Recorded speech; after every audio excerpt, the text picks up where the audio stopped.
Good evening and thank you for joining us tonight for KREM 2 News 10 at 10, where we give you more news in less time. I'm Cody Proctor. Mark is off tonight. We begin this hour with breaking news. Spokane police are reporting a child in North Spokane has been attacked by a dog. They say that child is being taken to the hospital with life-threatening injuries. That attack happened near East Walton and North Nevada. Police did not confirm any other details with us at this time, but we do have a news crew on the way to the scene to learn more information tonight. We do know the investigation has been handed over to Major Crimes. Now, right now, this is very much a developing story. We'll continue to check back throughout our newscast with updates as soon as our crew arrives and gives us that information. In the meantime, let's go now to two developing stories that we've been tracking throughout the day. The FBI was back in Moscow gathering information from the house where 4 University of Idaho students were murdered.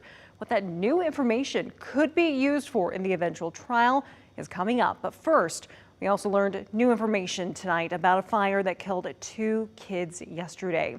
Now tonight, we now know the cause of that fire. Officials with the Spokane Valley Fire Department revealed a cigarette that wasn't put out properly is to blame. They say the fire sparked outside the home near the front porch when that cigarette landed in combustible material. The fire ended up claiming the lives of 2 boys, one 7 years old and one 9-year-old.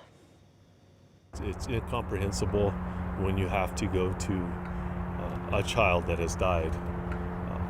And in this case, it was multiple deaths. So we're hurting, and we ask that you continue to pray for us. Fire officials say cigarette fires are not uncommon this time of year. They want to remind people it's important to have good cigarette disposal practices and make sure your family has an escape plan to get out in case of a fire. In the meantime, let's head now to Moscow, where the FBI went back inside the King Road house where 4 students were murdered last fall. Agents were in and out of the house all day, gathering measurements to create a model that'll be used in the eventual trial. For context, we asked Idaho's former state attorney general and county prosecutor David Leroy what he makes of this new collection of evidence. In this instance, it appears that the prosecutor is going to put some significant emphasis by virtue of a model and videos in terms of helping the jury understand how an alleged perpetrator might have moved through the house to get in, to go to whatever is alleged to be the first crime scene, to pass then to the second crime scene.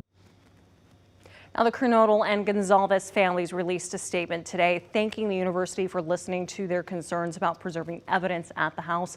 They also noted, quote, "It is important for families of victims to stay involved in this process and trust your gut when it comes to standing up for the victims in this case. Our voice has been loud and consistent and will stay that way for Kaylee, Xana, and all the victims." Well, switching gears to talk about our weather forecast right now, it looks like those bitter cold temperatures that we saw over the weekend might get a little more bearable as we head into the rest of this week. To fill us in on that, let's check in now with Chief Meteorologist Jeremy Legoo for more. It's a classic would you rather. Would you rather have cool and dry or a little bit warmer and wet? Because that is the case. 38 degrees as we currently sit, and those temperatures are trending a bit warmer. Oh, forgot to say, let's not do that graphic. A little bit of cloud cover sliding through as we speak, but those temperatures are still going to drop. Notice we're at 38 last night at this time. We were already down in the mid 30s, so we trend a little bit warmer all night. Upper 20s for us overnight, and by tomorrow afternoon, we are going to see a little bit of cloud cover, but those temperatures already start to climb, even if it's slightly. We'll see rain return as we get into the day on Thursday, and that just takes us through a soggy, well, I guess Thursday morning, by Thursday afternoon, maybe a couple of breaks, but overall, the pattern does favor a rather wet few days ahead. Tomorrow morning, wake up to temps in the 20s. Thursday, we wake up to temps up near 40, and Friday, we are in the 40s all day long. So it's a slight warm up, but it's still a warm up nonetheless. We are dressed up as Green Army men. We started working on this in August. I think we overcommitted or tried a little too hard, but I think it definitely paid off. I think they put in the exact amount of effort they really needed to. By the way, happy Halloween. Hundreds of children dressed up as from army men to skeletons to everything in between to trail along the streets of Spokane to trick or treat. Many of them were treated to a special Halloween experience on the South Hill. A Wizard of Oz themed Halloween maze gave trick or treaters quite the experience. KREM 2's Nathan Hyun took a stroll inside that maze, and he gives us an inside look about what makes it so special. Well, that was a lot of fun. I just came out of the Wizard of Oz Halloween adventure on the South Hill, and inside there are more than 20 Wizard of Oz characters and props, and it's all for a special cause. It was the night of Halloween on Spokane's South Hill, filled with army men. We brought a big bag so we would be ready. And dogs and cats. My favorite part of Halloween is dressing up and seeing all the costumes. For some trick-or-treaters on their hunt for candy, they might have been transported to the land of Oz. Come on through. Every year we like to do something for the community, and we get more and more people coming every year. Suzanne Paragoy first started the tradition of Halloween adventure mazes 8 years ago. Now, did you have a wonderful journey? Each year, Suzanne and her team of volunteers decorate the maze in a new theme. And for this Halloween, Are you a good witch or a bad witch? trick-or-treaters got to walk from Kansas to Munchkin Land. More than 1,000 trick-or-treaters come through the maze each year. I'd like for each one of you to wish something. And it isn't just for the fun. So we love getting as much canned food and donations as we can to Second Harvest. For a mission into the maze, Suzanne asked people to bring canned and non-perishable foods. People can also donate money to Second Harvest. The more we can raise for that, the more people that get to eat. This is Mace Fallenberg's second Halloween volunteering. Follow me and I will guide you. He knows the importance of events like this. I've been in that position so many times where I've gone to a food bank. Suzanne and her team of volunteers don't plan on stopping anytime soon, bagging bags of candy for young trick-or-treaters, some more greedy than others. Look behind you. So if you missed coming out to the Halloween adventure this year, don't worry, I'm told they'll be coming back next year with another theme. And if you still want to donate to Second Harvest and Tom's Turkey Drive, check out our website at KREM.com. In Spokane, Nathan Hyun, KREM 2 News. Nathan, thanks so much. Well, just into our newsroom tonight, work on the Maple Street Bridge is ahead of schedule. The City of Spokane released a revised schedule just within the past hour. Starting tomorrow, all northbound lanes will be closed from 6 in the morning until 1 in the afternoon. Then one lane will reopen at 1. Then all southbound lanes will close at 1 and stay closed until 6 p.m. Then at 6, one southbound lane will reopen. The city says this means construction could wrap up sooner than expected.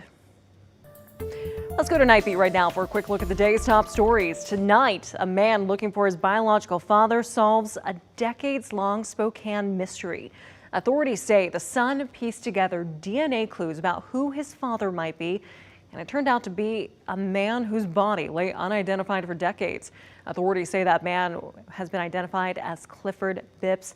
A DNA match with his sister proved his identity. His body was found in the north side landfill back in 1989, but never identified. At this time, no cause of death is known. Today, a World War II soldier from Spokane's finally been laid to rest at Arlington National Cemetery. The group POW MIA recently identified the remains of 36-year-old Sergeant James Triplett of Spokane. He was officially declared dead back in 1945. His remains were recovered almost a decade ago at a crash site, but his identity remained unknown until last year. And Kaiser Permanente Washington workers will not be going on strike after reaching a tentative agreement on a new labor contract. The 4-year agreement was reached yesterday and covers about 3,000 workers at 36 Kaiser facilities across the state. The union will be voting on the agreement if approved, and it'll take effect tomorrow. And that was your Night Beat. To learn more about any of these stories, head to our website, KREM.com. Well, tonight we're continuing our look at growth all across the area, starting with one of Spokane's longest awaited projects. The north-south freeway has seen several bumps in the road to completion, but the light at the end of the tunnel may actually be in sight. The project first broke ground back in 2001, and so far, just over half of the 10.5-mile-long freeway is complete. That could change as soon as this month. The mantra around Spokane is, will it be in my lifetime? It won't be in my lifetime. It's coming. I mean, the completion is just around the corner. Now we'll give you an inside look at the next piece of the mega project set to open and an update on when the full freeway will be done tomorrow morning on Up with KREM. And then be sure to join KREM 2 all week long for our Boomtown stories that's taking place in every newscast. And that was your KREM 2 News 10 at 10, where you get more news in less time.